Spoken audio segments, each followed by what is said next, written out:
ಎಲ್ಲರಿಗೂ ನಮಸ್ಕಾರ. ಹಿಂದಿನ ವಿಡಿಯೋದಲ್ಲಿ ನೀವು ಗರ್ಭ ಸಂಸ್ಕಾರ ಅಂದ್ರೇನು ಅಂತ ತಿಳ್ಕೊಂಡ್ರಿ.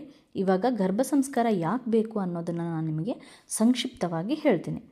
ಗರ್ಭ ಸಂಸ್ಕಾರಕ್ಕೆ ನಾನು 2 ಎಕ್ಸಾಂಪಲ್ನ ತಗೋತೀನಿ. ಒಂದು ಭಕ್ತ ಪ್ರಹ್ಲಾದಂದು. ಅವನ ತಂದೆ ರಾಕ್ಷಸ ರೂಪಿ ಆದರೂ ಕೂಡ ಪ್ರಹ್ಲಾದ ಮಾತ್ರ ಹರಿಭಕ್ತನಾಗಿದ್ದ. ಯಾಕಂತಂದ್ರೆ ನಾರದರು ಹೇಳಿರುವಂತಹ ಹರಿನಾಮ ಸ್ಮರಣೆ, ಹರಿಯ ಕಥೆಗಳು, ಭಜನೆಗಳು ಹಾಗೂ ಸಾತ್ವಿಕ ಅಂಶಗಳನ್ನು ಅವನಲ್ಲಿ ತುಂಬಿದ್ದ. ಹೀಗಾಗಿ ಪ್ರಹ್ಲಾದ ಹರಿಭಕ್ತನಾದ. ಮತ್ತೊಂದು ಎಕ್ಸಾಂಪಲ್ಲು ಅಭಿಮನ್ಯುದು. ಅಭಿಮನ್ಯು ತನ್ನ ತಾಯಿಯ ಗರ್ಭದಲ್ಲಿರುವಾಗಲೇ ತಂದೆ ಅರ್ಜುನ ಹೇಳಿರುವಂತಹ ಚಕ್ರವ್ಯೂಹ ಭೇದಿಸುವಂಥ ಕಥೆಯನ್ನು ಕೇಳಿದ್ದ. ಆ ಚಕ್ರವ್ಯೂಹದೊಳಗಡೆ ಹೋಗಲಿಕ್ಕೆ ಅವನಿಗೆ ಸಾಧ್ಯವಾಯಿತು. ಇದನ್ನು ಯಾಕೆ ಹೇಳತ್ತೀನಿ ಅಂದ್ರೆ, ಜೆನೆಟಿಕ್ಸಿಂದ ಬರುವ ಗುಣಲಕ್ಷಣಗಳಷ್ಟೇ ಅಲ್ಲ, ನಿಮ್ಮ ಎನ್ವಿರಾನ್ಮೆಂಟ್ ಕೂಡ ಮ್ಯಾಟ್ರ್ ಆಗುತ್ತೆ. ನಿಮ್ಮ ಮಗುವಿನ ಬೆಳವಣಿಗೆಗೆ ನಿಮ್ಮ ಸುತ್ತಲಿನ ಪರಿಸರವು ಪಾಸಿಟಿವ್ ಆಗಿ ಇರಬೇಕಾಗುತ್ತೆ. ನೀವು 9 ತಿಂಗಳು ಕೊಡೋ ಸಂಸ್ಕಾರ ನಿಮ್ಮ ಮಕ್ಕಳನ್ನು 90 ವರ್ಷಗಳ ಕಾಲ ಕಾಪಾಡುತ್ತೆ, ಸದೃಢರನ್ನಾಗಿರಿಸುತ್ತೆ. ಬೆಳೆಯುವ ಸಿರಿಯನ್ನು ಮೊಳಕೆಯಲ್ಲೇ ಕಾಣಿ ಅಂತ ಹೇಳ್ತಾರೆ. ಒಂದೊಳ್ಳೆ ಫಲವನ್ನು ನಾವು ತಗೊಳ್ಬೇಕು ಅಂತಂದ್ರೆ ಒಂದು ಉತ್ತಮವಾದ ಮಣ್ಣು ಬೇಕು ಹಾಗೂ ಬೀಜ ಕೂಡ ಬೇಕು. ಅದಕ್ಕೆ ತಂದೆ ತಾಯಿಗಳು ಬದಲಾಗಬೇಕು, ಅವರ ಲೈಫ್ ಸ್ಟೈಲನ್ನು ಚೇಂಜ್ ಮಾಡ್ಕೋಬೇಕು. ಹೊರಗಿನ ಪರಿಸ್ಥಿತಿಗಳು ಏನೇ ಇರಲಿ, ಮನೆ ಶಾಂತವಾಗಿರಬೇಕು, ಅವರ ಪ್ರಪಂಚ ಪಾಸಿಟಿವ್ ಆಗಿರಬೇಕು, ಎಮೋಷ್ನಲಿ ಸ್ಟ್ರಾಂಗ್ ಆಗಿರಬೇಕು. ಇವನ್ನೆಲ್ಲ ಯಾಕೆ ಹೇಳ್ತಿದ್ದೀನಿ ಅಂತಂದ್ರೆ, ನಮ್ಮ ಗರ್ಭ ಸಂಸ್ಕಾರದೊಳಗೆ ನಾವು ಮೆಡಿಟೇಷನ್ ಕೊಡ್ತೀವಿ, ಪ್ರಾಣಾಯಾಮಗಳನ್ನು ಕಲಿಸ್ತೀವಿ. ಇದರಿಂದ ಏನಾಗುತ್ತೆ ಅಂತಂದ್ರೆ ಅವ್ರದ್ದು ಎಮೋಷ್ನಲಿ ಸ್ಟ್ರಾಂಗ್ ಆಗ್ತಾರೆ. ಈಗಿನ ಓಡುತ್ತಿರುವ ಪ್ರಪಂಚದೊಳಗೆ ಈ ಗರ್ಭ ಸಂಸ್ಕಾರ ಅನ್ನೋದು ಅನಿವಾರ್ಯ ಮತ್ತು ಅತ್ಯವಶ್ಯಕ ಆಗೈತಿ. ಯಾಕಂತಂದ್ರೆ ಆಗಿನ ಕಾಲದೊಳಗೆ ನಮ್ಮ ತಂದೆ ತಾಯಿಗಳು ಸಾತ್ವಿಕ ಆಹಾರವನ್ನು ತಗೊಳ್ತಿದ್ರು. ಕುಟುಂಬದ ಪೋಷಣೆಯಲ್ಲಿ ಅವರ ಜೀವನ ಹೋಗ್ತಿತ್ತು. ಜಾಯಿಂಟ್ ಫ್ಯಾಮಿಲೀಸ್ ಇರ್ತಿದ್ವು. ಒಬ್ಬರು ಕಷ್ಟ, ಒಬ್ಬರು ಸುಖವನ್ನು ಮತ್ತೊಬ್ಬರು ಕೇಳ್ತಿದ್ರು. ಓವರ್ ಥಿಂಕಿಂಗ್ ಇರಲಿಲ್ಲ, ಸ್ಟ್ರೆಸ್ ಇರಲಿಲ್ಲ, ಆ್ಯಂಗ್ಸೈಟಿ ಇಶ್ಯೂಸ್ ಇರಲಿಲ್ಲ. ಅವರು ನೆಮ್ಮದಿಯ ಜೀವನವನ್ನು ಬದುಕ್ತಿದ್ರು. ಆದರೆ ಇವತ್ತಿನ ಕಾಲದೊಳಗೆ ಆ ಥರ ಇಲ್ಲ. ಈ mobile phones, T V, internet ಇದೆಲ್ಲದರಿಂದನೂ ನಮ್ಮ ನೆಮ್ಮದಿ ಹಾಳಾಗೈತಿ. ಅದೆಷ್ಟು ನಮಗೆ ಒಳ್ಳೆಯದನ್ನು ಕೊಟ್ಟದೋ ಅಷ್ಟು ಕೆಟ್ಟದ್ದನ್ನು ಮಾಡಾತೈತಿ. ಇದರಿಂದ ಗರ್ಭದಲ್ಲಿರುವಂತಹ ಮಗುವಿಗೆ ಇಂಪ್ಯಾಕ್ಟ್ ಆಗೇ ಆಗುತ್ತೆ.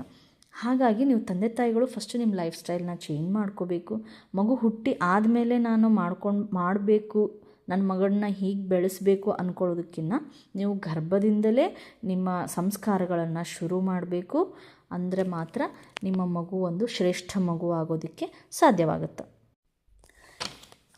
ಇನ್ನು ಡಯಟ್ ಬಗ್ಗೆ ಹೇಳಬೇಕು ಅಂತಂದ್ರೆ, ಗರ್ಭಿಣಿ ಸ್ತ್ರೀ ಸಾತ್ವಿಕವಾದಂತಹ ಆಹಾರವನ್ನು ತಗೋಬೇಕು. ಜಂಕ್ ಫುಡ್ ತಗೋಬಾರ್ದು. ಈ ಟೇಸ್ಟಿಂಗ್ ಪೌಡ್ರ್ ಹಾಕಿದ್ದನ್ನು ತಿನ್ನಬಾರ್ದು. ಒಟ್ಟಿನಲ್ಲಿ ಹೊರಗಿನ ಫುಡ್ನ ಅವಾಯ್ಡ್ ಮಾಡಬೇಕು. ಮಸಾಲ ಪದಾರ್ಥವನ್ನು ತಿನ್ನಬಾರ್ದು. ಈ ಥರ ನಾವು ಕೆಲವೊಂದಿಷ್ಟು ಯಾವ್ಯಾವ ಮಂತಿಗೆ ಏನು ತಿನ್ನಬೇಕು, ಯಾವ ನ್ಯೂಟ್ರಿಷನ್ನ ತಗೋಬೇಕು, ಇದನ್ನೆಲ್ಲವನ್ನು ನಾವು ನಿಮಗೆ ಡಯಟನ್ನು ಫಾಲೋ ಮಾಡೋ ಹಾಗೆ ನಾವು ಮಾಡ್ತೀವಿ. ನೀವು ತಿನ್ನೋವಂಥ ಆಹಾರ ಕೂಡ ನಿಮ್ಮ ಮಗುವಿನ ಮೇಲೆ ಇಂಪ್ಯಾಕ್ಟ್ ಆಗುತ್ತೆ. ಹಾಗಾಗಿ ನೀವು ಸಾತ್ವಿಕ ಆಹಾರವನ್ನು ತಗೊಳ್ಳೋದ್ರಿಂದ ಮಗು ಕೂಡ ಶಾಂತವಾಗಿರುತ್ತೆ. ನೆಕ್ಸ್ಟ್ ಬಂದು ಮಂತ್ರಗಳ ಪಠಣಗಳನ್ನು ಹೇಗೆ ಮಾಡಬೇಕು ಅನ್ನೋದನ್ನು ಹೇಳ್ಕೊಡ್ತೀವಿ. ಮತ್ತು ಯಾವ ಮಂತ್ರಗಳನ್ನು ಹೇಳಬೇಕು, ಯಾವ ಮಂತ್ರಗಳನ್ನು ಹೇಳಬಾರ್ದು, ಇವೆಲ್ಲವನ್ನು ನಾವು ಹೇಳ್ಕೊಡ್ತೀವಿ. ಇದ್ರ ಇಂಪ್ಯಾಕ್ಟ್ ಏನಾಗುತ್ತೆ, ಆ ವೈಬ್ರೇಷನಿಂದ ಏನಾಗುತ್ತೆ, ಇದೆಲ್ಲವನ್ನು ನಾವು ಗರ್ಭ ಸಂಸ್ಕಾರ ಕ್ಲಾಸಸ್ನಲ್ಲಿ ಹೇಳ್ಕೊಡ್ತೀವಿ. ಹೀಗಾಗಿ ಇವೆಲ್ಲವೂ ನಿಮ್ಮ ಮಗುವಿಗೆ ಅತ್ಯವಶ್ಯಕ. ಅದು ಈಗಿನ ಜನ್ರೇಷನ್ನಲ್ಲಿ ತಗೊಳ್ಳೇಬೇಕು ಅಂತ ಹೇಳಿ ನಾವು ಈ ಗರ್ಭ ಸಂಸ್ಕಾರವನ್ನು ಶುರು ಮಾಡಿದ್ದೀವಿ. ಇನ್ನು ನೆಕ್ಸ್ಟ್ ಬಂದು ಮೆಡಿಕಲ್ ರಿಲೇಟೆಡ್ ಏನೇನು ಚೇಂಜಸ್ ಆಗುತ್ತೆ ಬಾಡಿಯಲ್ಲಿ. ಫಸ್ಟು ಹಾರ್ಮೋನಲ್ ಇಂಬ್ಯಾಲೆನ್ಸ್ ಆಗುತ್ತೆ. ಇದರಿಂದ ಮಾರ್ನಿಂಗ್ ಸಿಕ್ನೆಸ್ ಇರುತ್ತೆ, ಮೂಡ್ ಸ್ವಿಂಗ್ಸ್ ಇರುತ್ತೆ, ಯೂರಿನೇಷನ್ ಜಾಸ್ತಿ ಆಗುತ್ತೆ, ಹೇರ್ ಫಾಲ್ ಆಗುತ್ತೆ, ಸ್ಕಿನ್ ಚೇಂಜಸ್ ಆಗುತ್ತೆ, ಪುವರ್ ಡೈಜೆಷನ್ ಇರುತ್ತೆ. ಇದೆಲ್ಲ ಯಾಕಾಗುತ್ತೆ? ಹಾರ್ಮೋನಲ್ ಇಂಬ್ಯಾಲೆನ್ಸಿಂದ ಆಗುತ್ತೆ. ಯಾವ್ಯಾವ ಹಾರ್ಮೋನ್ಸು ಏನೇನು ವರ್ಕ್ ಮಾಡ್ತವೆ, ಇದೆಲ್ಲ ಯಾಕಾಗುತ್ತಾ ನಿಮಗೆ ಇನ್ನೊಂದು ವಿಡಿಯೋದೊಳಗೆ ನಾನು ಹೇಳ್ತೀನಿ. ಬಟ್ ಇವಾಗ ಇಷ್ಟು ಸಾಕು. ಇವನ್ನೆಲ್ಲ ನಾವು ಯೋಗಿಕ್ ಪ್ರಾಕ್ಟೀಸಸ್ಸಿಂದ ನಾವು ಕಂಟ್ರೋಲ್ ಮಾಡ್ಬೋದು, ನಿಮ್ಮನ್ನು ಆ್ಯಕ್ಟಿವ್ ಆಗಿ ಇಡ್ಬೋದು. ಇನ್ನೊಂದು ಬಂದು ಸ್ಟ್ರಕ್ಚರಲ್ ಇಂಬ್ಯಾಲೆನ್ಸ್. ನಮ್ಮ ಬಾಡಿ ಸ್ಟ್ರಕ್ಚರು ಚೇಂಜ್ ಆಗುತ್ತೆ. ಹೈಪರ್ ಎಕ್ಸ್ಟೆನ್ಷನ್ ಆಗ್ತಾರ, ಕತ್ತು ಫಾರ್ವರ್ಡ್ ಆಗಿ ಬೆಂಡ್ ಆಗುತ್ತೆ. ನೋಡಿ, ಅಲ್ಲಿ ನೆಕ್ ಪೇನ್ ಸ್ಟಾರ್ಟ್ ಆಗುತ್ತೆ, ಹೆಡ್ಏಕ್ ಸ್ಟಾರ್ಟ್ ಆಗುತ್ತೆ. ನೆಕ್ ಪೊಸಿಷನ್ ಚೇಂಜ್ ಆಗೋದ್ರಿಂದ ಈ ಪ್ರಾಬ್ಲಮ್ಸ್. ಇನ್ನೊಂದು ಪೆಲ್ವಿಸ್ಸು ಫಾರ್ವರ್ಡ್ ಟಿಲ್ಟ್ ಆಗುತ್ತೆ. ಇದಾಗೋದ್ರಿಂದ leg pains, lower back pain start ಆಗುತ್ತೆ. ಇನ್ನೊಂದು, ವೇಟ್ ಯಾವ ಥರ ಗೇನ್ ಆಗ್ತಾರ ಆ ಥರ ವ್ಯಾಡ್ಲಿಂಗ್ ವಾಕ್ ಸ್ಟಾರ್ಟ್ ಆಗುತ್ತೆ. ಅವ್ರ ವಾಕಿಂಗ್ ಸ್ಟೈಲ್ ಬೇರೆ ಇರುತ್ತೆ, ನೀವು ಅಬ್ಸರ್ವ್ ಮಾಡಿ. ಆ ವಾಕಿಂಗ್ ಸ್ಟಾರ್ಟ್ ಆದಾಗ ಕಾಲು ಉಬ್ತಾವು, ನೀ ಪೇನ್ ಸ್ಟಾರ್ಟ್ ಆಗುತ್ತೆ, ಮತ್ತು ಹೀಲ್ ಪೇನ್ ಸ್ಟಾರ್ಟ್ ಆಗುತ್ತೆ, ಜಾಯಿಂಟ್ಸ್ ಪೇನ್ ಸ್ಟಾರ್ಟ್ ಆಗುತ್ತೆ, ಸ್ವೆಲ್ಲಿಂಗು ಇರುತ್ತೆ. ಸೊ ಇವೆಲ್ಲ ಯಾಕೆ ಆಗ್ತಾವು ಅಂತಂದ್ರೆ ನಮ್ಮ ಬಾಡಿ ಹೈಪರ್ ಎಕ್ಸ್ಟೆನ್ಷನ್ ಆಗುತ್ತೆ. ಸೊ ಇವೆಲ್ಲ ಆಗೋದ್ರಿಂದ ಅಪ್ಪರ್ ಬ್ಯಾಕ್ ಪೇನ್ಸು ಮತ್ತು ಲೋವರ್ ಬ್ಯಾಕ್ ಪೇನು ಇವೆಲ್ಲವೂ ಪ್ರೆಗ್ನೆನ್ಸಿ ಟೈಮಲ್ಲಿ ಕಾಮನ್ ಆಗಿ ಸ್ಟಾರ್ಟ್ ಆಗ್ತಾವೆ.